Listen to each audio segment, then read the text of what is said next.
Netflix is, I mean, they're in something like 325 million living rooms right now. Yep. Globally? Right, globally. It's generated absolute record profits. Margins are expanding to levels that, honestly, traditional media executives probably lose sleep over. Oh, they definitely do. Yeah. But yet, as you listen to this deep dive, Yeah. the stock is trading at this massive, violent, I mean, like a 73% discount to its own historical average. Which is wild to think about. It's completely wild. So how is that even possible? Oh. Welcome to episode 6 of The Stock Analyst. Today, we're taking our microscope and pointing it at a company that is quite literally sitting in your house right now, Netflix, Inc. Ticker symbol NFLX. The one and only. Right. And we are going to explore this massive disconnect between a business that appears to be just humming along at peak efficiency and a stock chart that frankly looks like it fell out of a window. It really does. It's been rough. But before we get into the twists and turns of this incredibly complex compression story, we really need to set the ground rules for you, the listener. We do. And, this is a principle we hold sacred for every single deep dive we do on this show. Everything we discuss today is strictly for educational purposes. Exactly. We're here to analyze the business mechanics. We're going to dissect market psychology, look at the financial architecture of the company. But we're absolutely not providing investment advice. No. This is not a buy, sell, or hold recommendation. And, you are not going to hear a price target from us. Right. We are educators, not your financial advisors. Mm-hmm. The whole goal here is to give you the mental models and the framework so you can evaluate the business on your own. Please, always do your own rigorous research. Consult a registered professional before you make any moves with your own money. Absolutely. So with that established, I kind of want to go back to that image you opened with. The living rooms. Yeah, Netflix being in 325 million living rooms, because that isn't just some, staggering statistic. It's actually the foundation of one of the most powerful investing frameworks that we have. Oh, you're talking about the Peter Lynch couch test? I am, yeah. If you've ever read Lynch's legendary book, One Up on Wall Street, you know he argued that the greatest structural advantage that the average retail person has over Wall Street isn't like a faster computer. Or a better Excel model, right? Exactly. It's the ability to physically observe consumer behavior in your own daily life. I love this framework. It's the best. Picture this. You're sitting on his couch on a random Tuesday night, remote in hand, just scrolling through rows of content, and suddenly you realize, wait, my parents use this exact same interface. Right. And your coworkers were talking about that same true crime documentary at the water cooler this morning. Exactly. The teenager down the street is obsessed with the same sci-fi series. Lynch's core philosophy was basically that the best investments are very often products you already use, that you understand, and that you can visually verify are just taking over the culture. It's that moment you transition from just being a passive consumer of a product to thinking like an active owner of a business. Spot on. And Netflix is, it is the absolute textbook case of this rule. It's actually the direct mirror image of the deep dive we did in episode 5 on NVIDIA. Oh, for sure. NVIDIA was a nightmare for the Peter Lynch test. A total nightmare. Because most of us have never physically held a GPU. Right. We don't understand, the underlying architecture of a massive data center. The product is just entirely abstract to the end consumer. But Netflix, you interact with it daily. Every single day. You see the product evolving in real time. You know exactly what a price hike feels like, right? You get the email and you groan. And you know whether the content is actually keeping you engaged or if you're bored. But, and this is the tension we have to resolve today, the Netflix you see on your television screen is arguably stronger than it has ever been, but the data spine of this company tells a very, very different story on the public markets. Right, the stock chart. Yeah, and that's why we're calling this a compression story. Just for context, this is the exact inverse of the setup we looked at with Monster Beverage back in episode 4. Right, where the multiple was expanding aggressively. Exactly. With Netflix, we're looking at a violent contraction. Let's look at the numbers from our June 17th, 2026 research brief. The stock is currently sitting at $78.54. Yep. That means it is down roughly 41% from its high of $134.12 back in June of 2025. Okay, wait, I need to stop you right there. I have to add some vital context for anyone listening who maybe hasn't looked at a Netflix chart in a couple of years. Oh, right, the split. Yes, the split. If you're hearing $78 and you're thinking, wait a minute, wasn't Netflix like a $600 or $800 stock? Yeah. You were completely right. On November 17th, 2025, Netflix executed a 10-for-1 forward stock split. Right. So every single per share figure, every historical stock price we discussed today has been mathematically adjusted for that split. You have to kind of re-anchor your mental model here. The old $800 stock is now thought of as the $80 stock. It's a really critical adjustment to make, but, it doesn't change the underlying valuation reality. A 41% drop in price is severe, but the valuation multiple compression is what makes this just a fascinating case study. Netflix is currently trading at a trailing price-to-earnings ratio of roughly 25.5 times. Which, if you're looking at a slow-growth consumer staple, might seem kind of high, but for Netflix. For Netflix, it's unprecedented. I mean, Netflix's 10-year average PE ratio hovers near 94 times earnings. Wow, 94 to 25. Right. So by that metric alone, the market is pricing this business at a 73% discount to its own historical average. The market is fundamentally telling us that the era of hypergrowth is dead, and the company just must now be valued like a mature, slower-moving utility. And that completely frames the central question we're going to explore in this deep dive. The stock price has fallen off a cliff. The multiple has violently compressed. So we have to figure out, is the underlying business actually broken, or is the market just wildly mispricing an incredibly efficient cash machine? And to figure that out, we really have to strip away the stock chart entirely for a minute and just look at the raw mechanics of the business. Right. And to do that, I want to run what we call the 10-year-old test. Ah, my favorite. Yeah, we used to do this as a bit of a gimmick, like pretending to talk to a kid. Poop. But let's just treat the listener like the sophisticated peer they are. Definitely. The goal of this test is to strip out all the financial jargon. So no talk of enterprise value, no discounted cash flows. We just distill the fundamental unit economics of the business into a 2-minute explanation. Because if a business is too complex to explain clearly, it's usually too complex to safely value. I agree completely. Are you ready to grade the fundamental breakdown? Let's hear the architecture. Hit me. Okay, here are the 4 pillars of the Netflix business model. Pillar 1, one product. It is a recurring monthly subscription. You pay a flat fee, and you get unlimited, on-demand global access to just a massive library of content. Right, simple enough. Pillar 2, 3 distinct plans. You have a premium tier, a middle tier, and a cheaper tier that's subsidized by advertisements. And here is the crucial data point on that. In the countries where the ad tier is available, it now accounts for roughly 70% of all new signups. 70%. That's massive. It really is. Now, pillar 3, the content spend. Netflix lays out an unfathomable $17 billion every single year to either create original shows or license old ones. Which is just a crazy number to wrap your head around. Oh, it's a small country's GDP. And finally, pillar 4, the flywheel. Subscribers pay monthly fees. Netflix aggregates that massive pool of capital to fund the $17 billion content slate. And then that massive content slate retains the current subscribers and attracts new ones. It is a completely closed-loop system. Yep. So does that pass the test? I mean, it passes easily because, like we noted, the model is beautifully simple compared to, I don't know, something like a semiconductor supply chain. Right. But I want to zero in on your second pillar for a second, the ad tier. Because if we are trying to understand why the business is actually accelerating while the stock is dropping, the ad tier is literally the skeleton key. It changes everything. It does. Let's look at the data spine from Q4 of 2025 and Q1 of 2026. So in Q4, they crossed 325 million paid memberships globally. Huge milestone. Massive. And by Q1 2026, they delivered $12.25 billion in revenue for a single quarter. That's up 16% year over year. But the most important metric here is their operating margin, which expanded to an incredible 32.3%. Yeah, let's slow down and explain how that margin expansion is actually happening, because the ad tier fundamentally changes the math of the entire company. For a decade, right, the biggest bear argument against Netflix was TAM, total addressable market. Yeah, the ceiling. Exactly. The critics said, look, there are only so many people on planet Earth willing and able to pay $15 or $20 a month for premium television. Once you hit that ceiling, growth stops dead.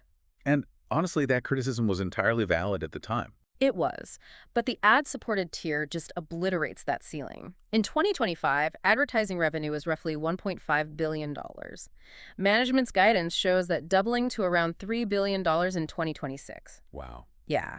What advertising does is it allows Netflix to capture highly price-sensitive consumers, maybe people in emerging markets, or just budget-conscious viewers domestically who would simply never pay $20 a month. Right. You let them in the door for a fraction of the price, but you monetize their attention by selling it to advertisers. And historically, connected TV advertising commands incredibly high premiums because it's unskippable and it's highly targeted. Which is the crazy part, right? Because ironically, a user on the cheap ad tier might actually generate more total revenue for Netflix than a user paying full price on the ad-free middle tier. Exactly. It's a staggering shift in their unit economics. But we also have to explain this 32.3% operating margin. How does revenue grow 16%, but operating income grows by 18%, or even 33% like it did the previous year? Right, okay, let's unpack that. I want to use an analogy to make this concept of operating leverage just crystal clear. Go for it. Think about a traditional business. Let's say you sell custom bicycles. If you want to sell twice as many bikes, you have to buy twice as much steel, twice as much rubber, and you have to hire twice as many mechanics. Right. Your variable costs scale linearly with your sales. Exactly. So your margins stay relatively flat. But Netflix is completely different. Let's use the utility power grid analogy. Building a massive power plant and laying, thousands of miles of copper wire across a city, that costs billions of dollars. The upfront fixed cost is astronomical. Right. But once the grid is active, what does it cost the utility company to connect one more house in that city? Effectively zero. Nothing. The infrastructure is already built. Netflix operates the exact same way. They spend $17 billion building their quote-unquote content grid. Making a season of Stranger Things costs them the exact same amount of money, whether 100 million people watch it or 325 million people watch it. Yep. And we can apply the stadium analogy here too, which I know you love. The stadium analogy is perfect. If you rent a massive stadium for a concert, the rent, the security, the lighting, it's a massive fixed cost. Yeah. And it costs the same if 10 people show up or if 100,000 people show up. Right. But once that fixed cost is covered by the ticket sales, every single marginal ticket you sell after that is almost pure, unadulterated profit. Netflix has already paid for the stadium. Yeah. So when they add their 325 millionth subscriber, they don't have to manufacture another physical widget. They aren't shipping a box. That new subscription fee drops almost entirely to the bottom line. That is why profits are growing faster than revenue. That is the magic of operating leverage. And that leverage fundamentally transforms the entire nature of the company, which leads us to look at the balance sheet. Because for years, the dominant narrative in the financial press was that Netflix was this fragile house of cards. Oh yeah, cash incinerators. Exactly. The narrative was they were burning billions of dollars in free cash flow, issuing high-yield junk bonds just to keep the lights on and fund those early seasons of House of Cards. Wall Street just viewed them as a massive cash incinerator. But the data tells us that narrative is completely dead today. Stone dead. The cash incinerator has turned into a cash machine. I mean, look at Q1 2026. They generated $5.1 billion in free cash flow in a single 90-day period. In 1 quarter. 1 quarter. That is the money left over after paying all the bills and funding all the content. And their balance sheet is just pristine compared to their legacy media rivals. They carry roughly $15 billion in long-term debt, but they have over $9 billion in cash sitting right next to it. Which is incredibly modest leverage for a business of this scale. Right. So the obvious question becomes, if you are generating this much surplus cash, what is the capital allocation strategy? How does management deploy it? Well, they don't pay a dividend. Yeah. Instead, they are returning capital to the owners through massive share repurchases. In Q4 of 2025 alone, they bought back $1.3 billion of their own stock, and recently they added a massive $25 billion to their buyback authorization. And the reason they have that authorization brings us to probably the most dramatic corporate theater of the last 18 months. Yeah. We have to talk about the Warner Bros. Discovery saga. Oh, man. The WBD drama. Yes, because it directly impacts how we view Netflix's capital discipline. Let's just walk through the timeline here.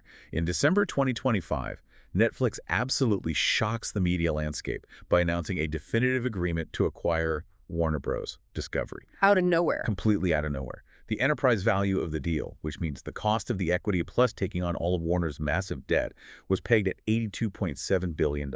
And it would have been a seismic shift. I mean, Netflix would have instantly absorbed the DC Universe, HBO, the entire Harry Potter and Game of Thrones catalogs, plus, a century of Warner Bros. Cinematic history. It was viewed as the ultimate checkmate in the streaming wars. Checkmate. Game over. But the ink wasn't even dry before the counteroffensive started. By February 2026, Paramount Skydance launches this hostile, highly leveraged counterbid. They offer a staggering $110.9 billion for Warner Bros. Discovery. Wow. Yeah.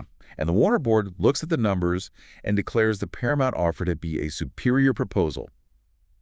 Now, in a traditional Hollywood ego-driven environment, this is where the bidding war starts. Right. The CEOs want to win at all costs. Exactly. This is where executives let their pride take over and just destroy shareholder value to win the shiny prize. So what did Netflix do? They did nothing. They simply walked away. They refused to engage in a bidding war. And because of the way the initial merger agreement was structured, Netflix actually collected a $2.8 billion termination fee just for walking out the door. Unbelievable. Yeah. Which, as a quick accounting note, is actually why their Q1 2026 earnings per share looks so artificially massive at $1.23. They essentially got paid nearly $3 billion to not buy a company. What a business model. But let's unpack what this actually signals. Because on the surface, the bulls look at this and say, this is the ultimate proof of capital discipline.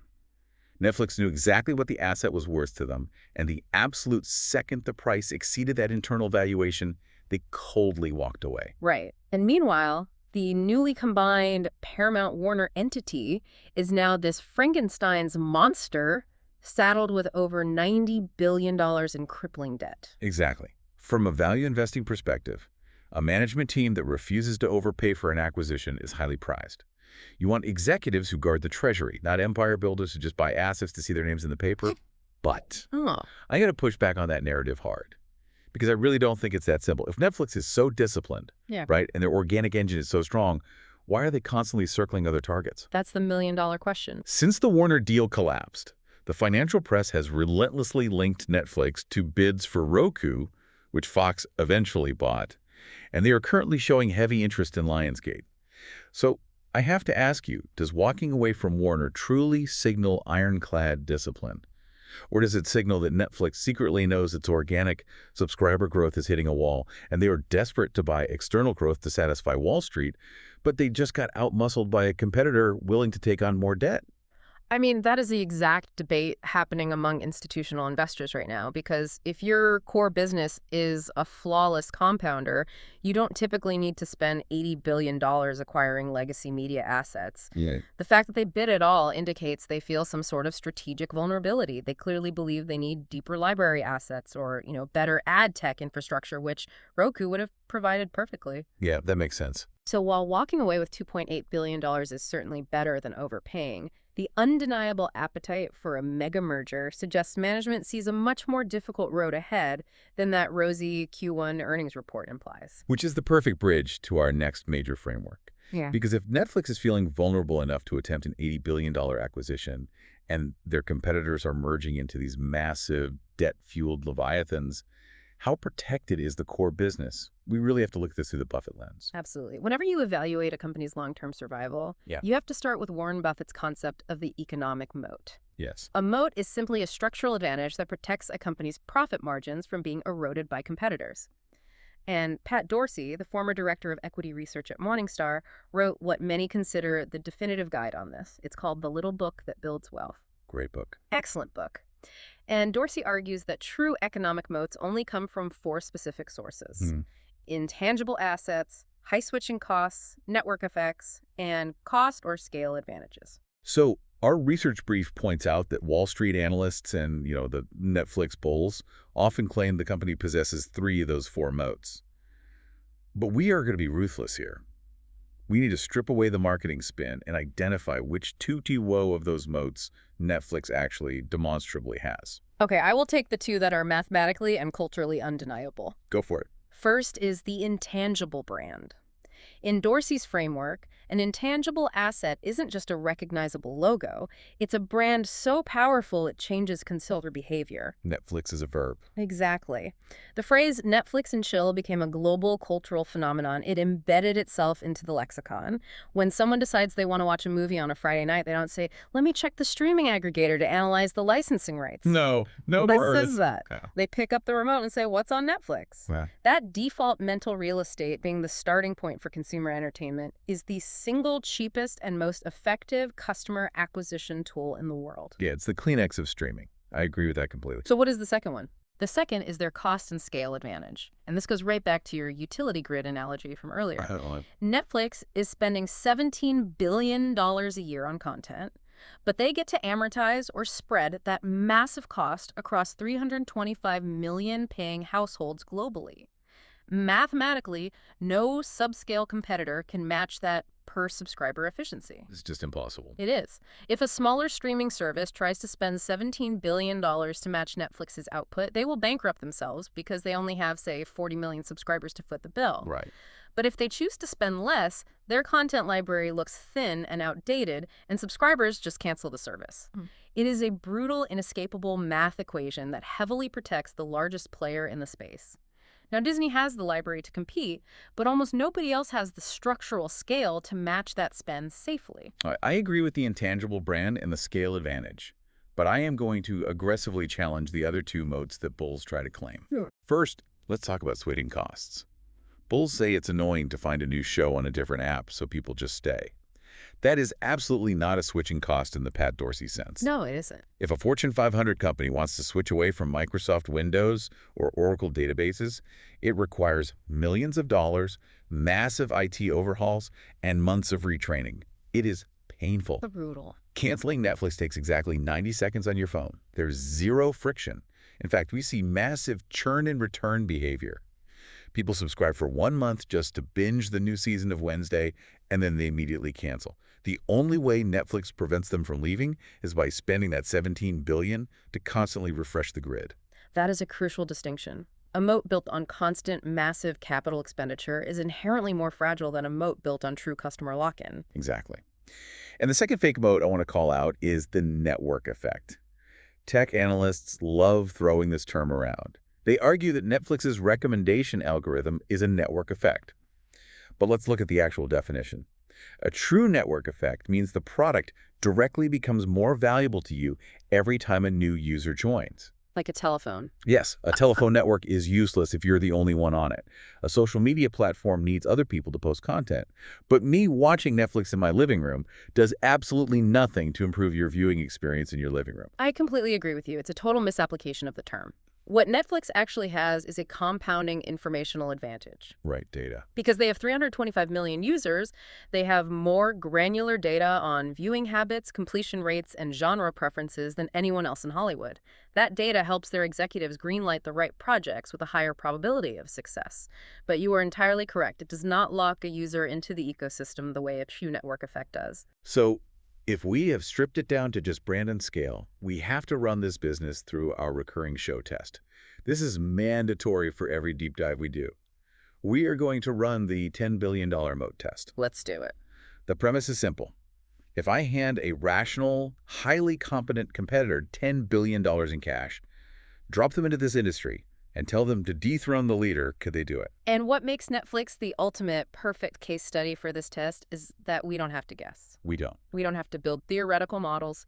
This exact experiment was run in the real world over the last 5 years at dollar amounts far exceeding $10 billion, and the results are definitive. Just look at the sheer carnage in the streaming wars.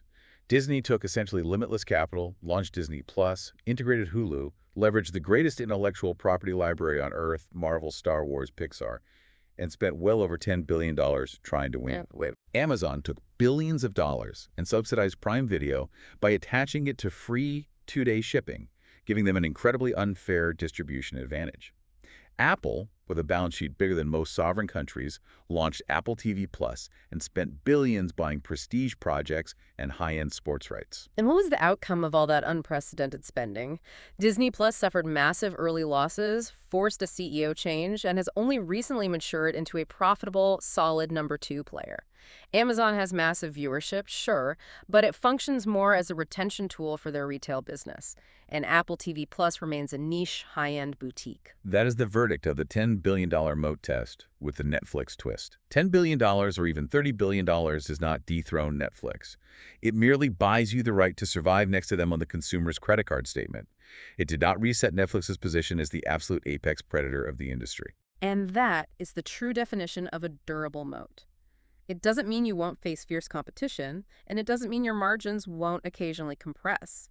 It means that even when the richest companies in the history of capitalism aim their cannons directly at your castle, they cannot breach the walls. But wait, let me refine my analogy from earlier. Because based on what we just discussed about their lack of switching costs, Mm-hmm. it sounds like their moat is less like a traditional stone castle and much more like a massive, complex sandcastle built right on the edge of the shoreline. Okay, I see where you're going. It's beautiful, it's huge, but they have to furiously rebuild it with $17 billion of fresh water every single year just to keep the tide from washing it away. If that content tap ever stops, or if, say, a writer's strike halts production for too long, the moat dries up and the castle crumbles. Is that sustainable? That is the essential vulnerability. The moat is real, but its maintenance cost is astronomical. And that vulnerability makes valuing the stock incredibly tricky. We've established we are looking at a dominant business. But how do we accurately price it? To do that, we need to return to Peter Lynch. But before we get to the valuation math, we have actually reached the midpoint of our deep dive, which means it is time for our mandatory middle disclaimer. Yes. For anyone who may have just joined us, please remember that this show is strictly for educational purposes. We are analyzing frameworks, not giving investment advice. We offer no price targets and no recommendations to buy, sell, or hold any security. Okay, let's look at valuation through the Lynch lens.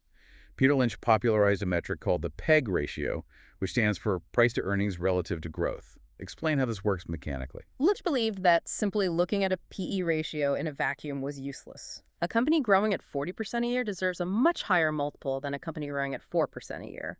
So the PEG ratio divides the PE multiple by the company's earnings growth rate. Lynch's rule of thumb was that a fairly priced growth company should have a PEG ratio of exactly 1.0. If the PEG is 2.0, you are overpaying for that growth. If it is 0.5, you have found a deeply undervalued bargain. So let's run the math on Netflix's current reality. We know the trailing PE is roughly 25.5 times. Because of that massive operating leverage, we discussed revenue growing 16%, but profits growing much faster. Their recent earnings per share growth is tracking at roughly 30% year over year. If you divide a 25.5 PE by a 30% growth rate, you get an implied PEG ratio somewhere between 0.85 and 1.0. Which is a profound realization. By Peter Lynch's own mathematical standard, Netflix is not a deep value distressed asset, but it is sitting squarely in fair value territory. Yeah. And finding a business with Netflix's scale, cash flow, and brand dominance trading at a genuinely fair price is extraordinarily rare in modern markets. Usually a company of this quality demands a massive premium. But Lynch always had a massive caveat to the math. The PEG ratio only works if the underlying business isn't quietly falling apart while you are staring at the spreadsheet. Right. Which brings us to the most fascinating psychological case study of this entire deep dive. We have to talk about the 2022 ghost. Oh, you cannot truly understand the current market psychology around Netflix without understanding what happened to Bill Ackman. Let's set the stage. It is January 2022. Netflix has experienced a significant post-pandemic sell-off. Bill Ackman, the brilliant billionaire founder of Pershing Square Capital Management, steps in aggressively. He buys 3.1 million shares for over $1.1 billion. A massive bet. Massive. And he writes a detailed letter to his investors outlining a classic value growth thesis. He loves the recurring revenue, he loves their pricing power, and he argues the market has irrationally overreacted. He essentially says, we just bought one of the greatest businesses on earth on sale. And then April 2022 arrives, Yeah. just 3 months later. 3 months. Netflix reports its first quarter earnings. For the first time in a decade, they report a tiny, almost microscopic loss of total subscribers. But the subscriber miss wasn't the real shock. No, it wasn't. The shock came on the earnings call when management announced 2 massive strategic pivots to fix the growth problem. First, they announced they were going to fundamentally alter their product by introducing a cheaper ad-supported tier. Second, they announced a massive global crackdown on password sharing, forcing millions of people who are borrowing accounts to either pay up or lose access. The market absolutely panicked. The stock price went into free fall. And what did Bill Ackman do? Within days of that earnings report, he panic sold his entire 3.1 million share position. Ouch. He locked in a staggering loss of roughly $430 million in less than 100 days. He wrote another letter to his investors stating that management's pivot to advertising and password crackdowns added too much unpredictability to the model, and he lost confidence in his ability to predict the company's future cash flows. But the immense, almost tragic irony of that decision is what happened next. Those exact two initiatives, the ad tier and the password crackdown, were not acts of desperation. They were masterstrokes. Absolute masterstroke. The password crackdown mechanically forced millions of free riders to become paying subscribers, creating a massive surge in free cash flow. And the ad tier, as we've discussed, unlocked a massive new demographic of price-sensitive users. Those two strategic pivots became the twin growth engines that drove the stock up roughly 5 times over the next 3 years. A 5x return, and Ackman missed it because he sold at the absolute bottom of the panic. Now, I want to be incredibly clear about how we are framing this. This is absolutely not a dunk on Bill Ackman. No, not at all. He is one of the greatest investors of his generation. The reason we're telling this story is to highlight another classic Peter Lynch lesson. Selling your winners and holding your losers is like cutting the flowers and watering the weeds. Ackman thought he was pulling a weed, a broken thesis. But in reality, he inadvertently cut a flower right as management was applying new fertilizer. It perfectly illustrates the ultimate danger of investing in dynamic, evolving growth stories. When a company realizes its old playbook is failing and pivots to survive, the transition period often looks terrifying. The chart looks broken. The headlines are negative. And the 2025-2026 setup we are looking at right now, with the stock down 41% and the multiple compressed 73%, is exactly the kind of environment that tricks people into selling a perfectly good business because they are reacting to the stock chart instead of reading the fundamental financial statements. But let me push back on you here, because this is the hardest part of investing. How does a regular listener sitting on their couch on a Tuesday night tell the difference between a temporary blip, a flower that just needs a little watering, and a fundamentally broken business, a weed that actually needs to be pulled in real time? How do you know if the current 41% drop is a generational buying opportunity or a massive warning siren? You have to rely on pattern recognition.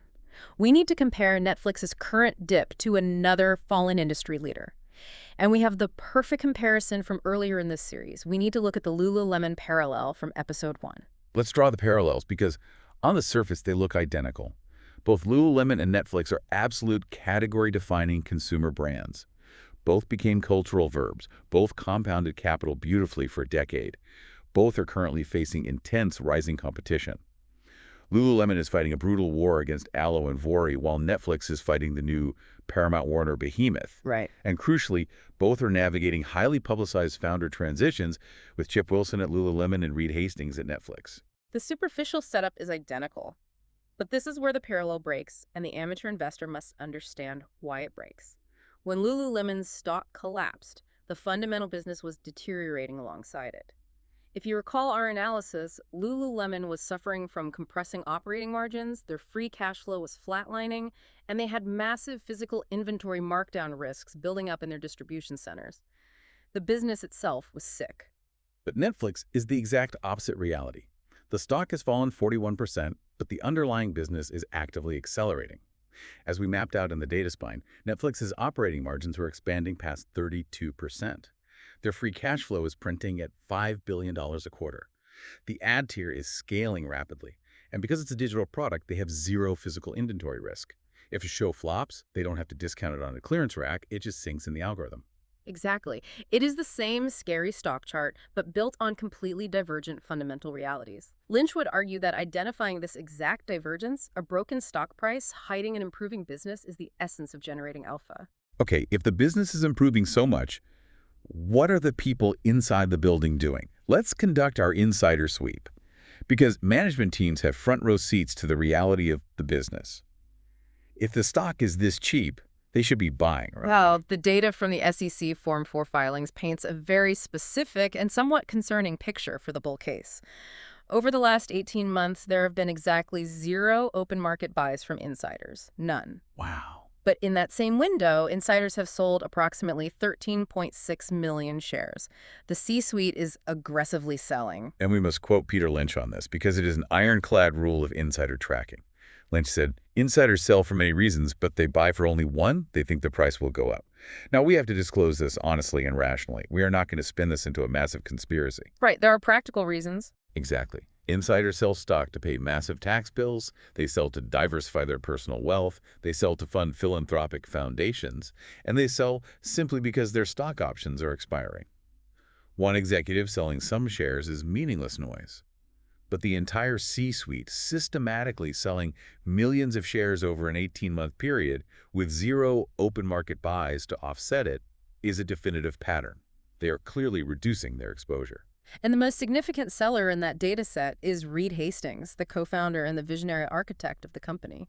Let's unpack the Hastings transition because we need to ask why this matters. Hastings fundamentally built the ruthless, high-performance culture of Netflix, the famous keeper test, where adequate performance gets a generous severance package.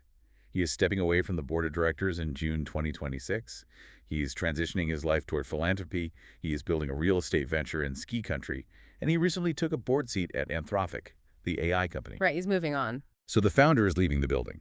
But here is the critical nuance. Despite being the largest seller recently, Hastings still holds roughly 21 million shares of Netflix. That is approximately $1.7 billion in stock, and it represents roughly 98% of his disclosed equity wealth. That is the vital context. He is selling a fraction of his holdings, yes, but he is not dumping his position and fleeing into the night.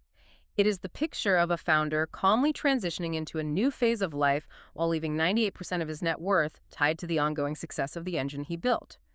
However, it undeniably means that Netflix is no longer a founder-led, owner-operator business in the strict Warren Buffett sense. The visionary has handed the keys to professional managers. Okay, so the insiders aren't buying the dip. What about the smartest value investors in the world? Let's run our Dataroma scan. Dataroma is a tool that tracks the portfolios of the world's most successful super investors. If Netflix is trading at a 73% historical discount, surely the value gurus are backing up the truck and buying every share they can find. They are not. When you scan the filings of the great long-term value investors, their exposure to Netflix today is remarkably thin.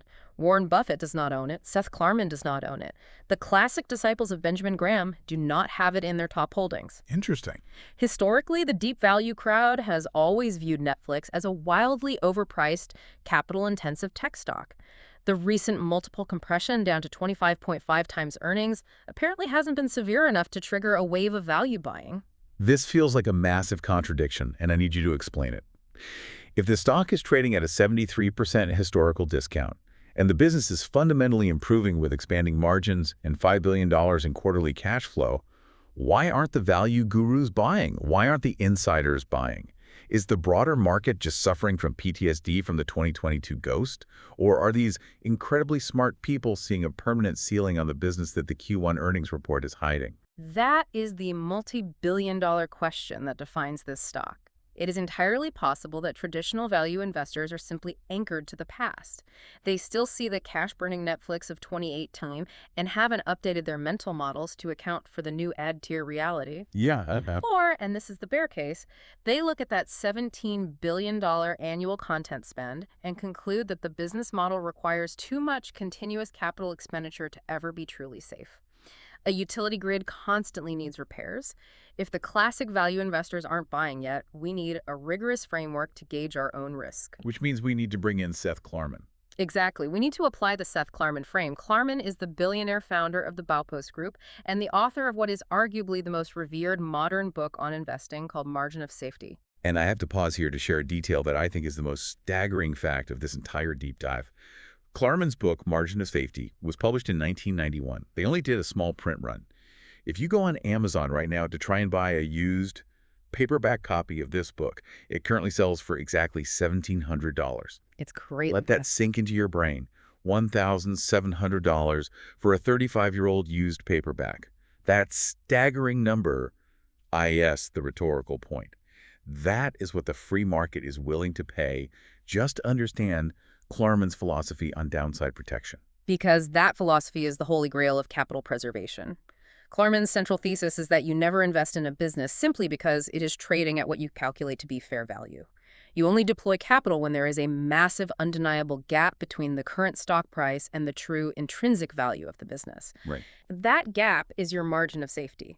It is a shock absorber. It exists to protect you from your own inevitable analytical mistakes or from unpredictable macroeconomic disasters like a global recession or pandemic.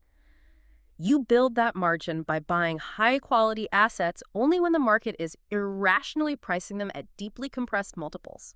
So let's apply the Klarman frame to Netflix today. Does it offer a margin of safety? I can honestly argue both sides. Yeah. On the bullish hand, you are buying a pristine balance sheet generating $5 billion in quarterly cash flow at a 25.5 PE down from 94.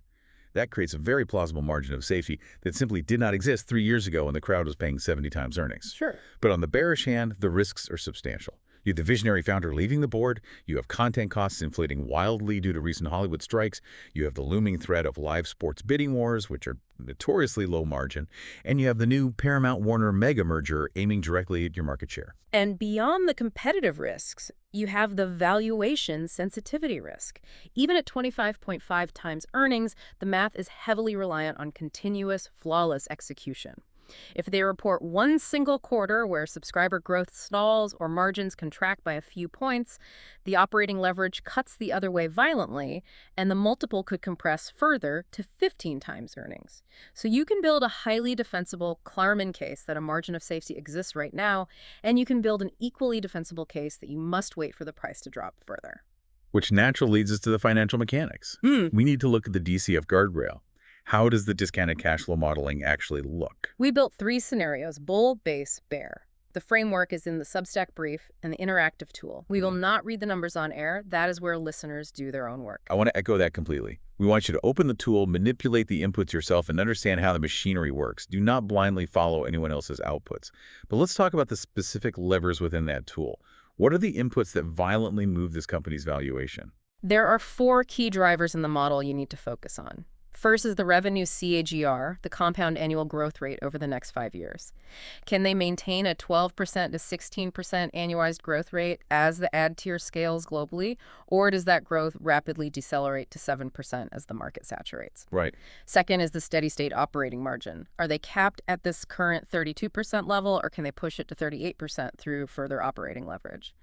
Third is the terminal growth rate, which is essentially your assumption of how fast the company will grow into perpetuity after the 5-year forecast period. And fourth is the discount rate, which is the mathematical reflection of the risk you assign to the investment. And the sensitivity of these inputs is where the magic and the immense danger truly lies. Explain the margin sensitivity mechanically. This is the single most crucial part of understanding Netflix's valuation today. Because of that massive operating leverage, the fixed cost of the stadium changing the operating margin input by just a tiny fraction alters the entire reality of the company. If you drop the operating margin input by just 3 percentage points, say, from 33% down to 30%, it swings the total intrinsic valuation of the company by an astonishing 40%. 40%, just from a 3% drop in margin. Yes. The leverage is violently sensitive in both directions. If management can successfully push margins to 38%, the intrinsic value skyrockets. But if a bidding war for NFL rights or spiraling actor salaries forces margins back down to 28%, the intrinsic value collapses. This is exactly why giving a single price target is foolish. You have to understand the massive range of possibilities based solely on how well management controls their fixed content costs. That is a phenomenal breakdown of the underlying mechanics. And it brings us to the end of our intellectual journey today. It is time for the verdict-free close. Let's summarize the incredible complex landscape we just traversed. We are looking at a category-defining global brand that clearly passes the $10 billion moat test against the wealthiest competitors in the history of capitalism. It boasts a fundamentally accelerating financial engine with massive free cash flow and expanding margins. It is trading at a violently compressed multiple that sits comfortably within Peter Lynch's fair value zone.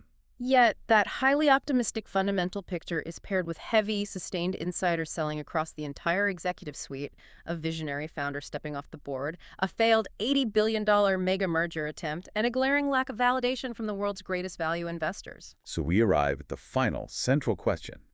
And we are posing this directly to you, the listener, to ponder on your own couch tonight. Is today's Netflix more like the Lululemon we studied in Episode 1, a fallen industry leader facing a permanently harder road back due to shifting industry dynamics and a founder transition?